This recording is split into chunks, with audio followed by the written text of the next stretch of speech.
Uno de los primeros pasos para reabrir la radiotelevisión valenciana ha sido crear un alto consejo consultivo.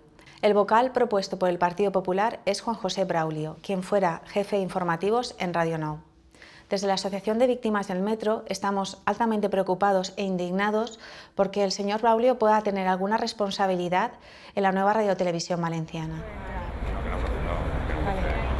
Estar dentro en el plató de Canal Nou era para nosotros una asignatura pendiente, lo habíamos pedido incluso a través de los partidos políticos en el Consejo de Administración de Canal Nou. Un dels exemples de manipulació i censura més indignants, òbviament, va ser el de l'accident del metro de València. Jo recordo quan totes les cadenes generalistes estatals estaven emitint en directe des de l'estació de Jesús, la BBC estava informant en directe i nosaltres estàvem donant una de l'Oest en la tele i la consigna en la ràdio era accidente de metro no, accidente de metro no. El que va passar és que, a mesura que començava a incrementar-se la magnitud del succés, la importància en la ràdio i en la tele anava baixant.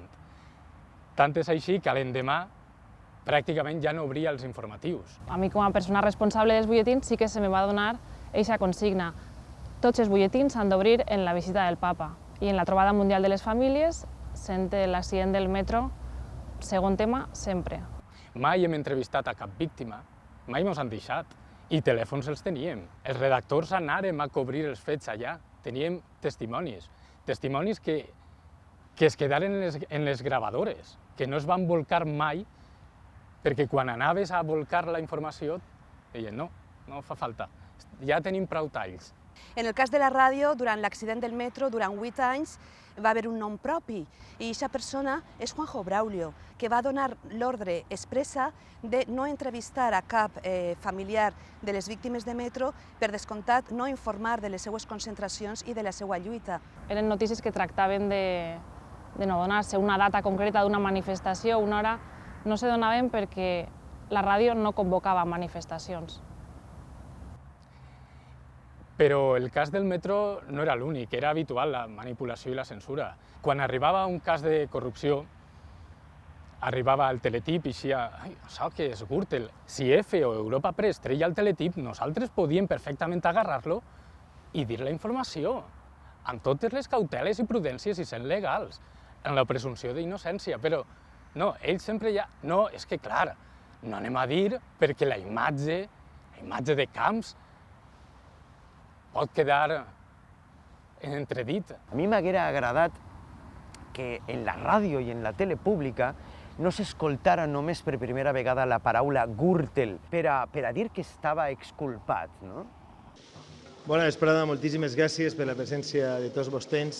El dia de la dimissió de Francisco Camps, jo vaig anar-hi al Palau, ahir estaven tots els periodistes esperant a que començara la roda de premsa. Quan per fi van donar el permís per entrar, jo vaig muntar corrent tot el dispositiu tècnic, vaig provar i l'emissió estava arribant a l'emissora. Al tornar me vas assabentar que no s'havia donat en directe. De fet, si no se va donar és perquè no van voler algú. Aquestes coses passaven en l'empresa, no? El director de la ràdio em va fer llevar en directe la cançó de Ana Belén «Solo le pido a Dios que la guerra no me sea indiferente», perquè estaven dient no a la guerra. Recorde quan va dimitir Romà de la Calle per un cas de censura d'una exposició que havia organitzat la Unió de Periodistes. Jo vaig considerar que l'informatiu cultural havia d'obrir amb aquesta notícia, que era una notícia de pes com per a obrir. Juanjo Braulio em va cridar al despatx i em va dir que no podia posar el tall de veu de Ximo Clemente, president de la Unió de Periodistes. Sempre havies de bregar en els despatxos amb els teus caps per a evitar aquests intents de censura i de manipulació, sobretot cap als autors valencians que feien la seva producció en valencià, com és el cas de Ferran Torrent, que 2 setmanes abans de les eleccions autonòmiques, el cap d'informatius, Juanjo Braulio, va intentar censurar-lo perquè considerava que era militant del bloc i, per tant, podia ficar algun tipus de cunya. Les trobades d'escoles en valencià mai han pogut eixir en l'època del Partit Popular en Canal 9 ni en Ràdio 9. Es podia parlar, per exemple, de la primavera àrab, no? Però no podíem contar com els estaven pegant als nostres estudiants per manifestar públicament qualsevol cosa, i sí que podia encontrar, per exemple, la sang de fora. No? Cal dir noms, perquè quan parlem de censura, de la censura de Radio-Televisió Valenciana sembla que vinga caiguda del cel, des de presidència. I hi ha un engranatge, una maquinària molt complexa, amb diversos esglaons, on els còmplices, on els col·laboradors necessaris existeixen i són els que executen aquestes ordres, aquesta censura. Sense tota aquesta corretja de transmissió, Juanjo Braulio no haguera pogut fer tot el que va fer. Això, clar, en una empresa normal no pot passar. En Radio 9 pasaba. La nueva radiotelevisión valenciana solo tiene sentido con una clara vocación de servicio público. Si queremos unos medios de comunicación que garanticen el derecho de información de la ciudadanía, personas como Juan José Braulio, con un expediente manchado de censura y manipulación, deberían estar inhabilitados para tener ninguna responsabilidad en una empresa pública.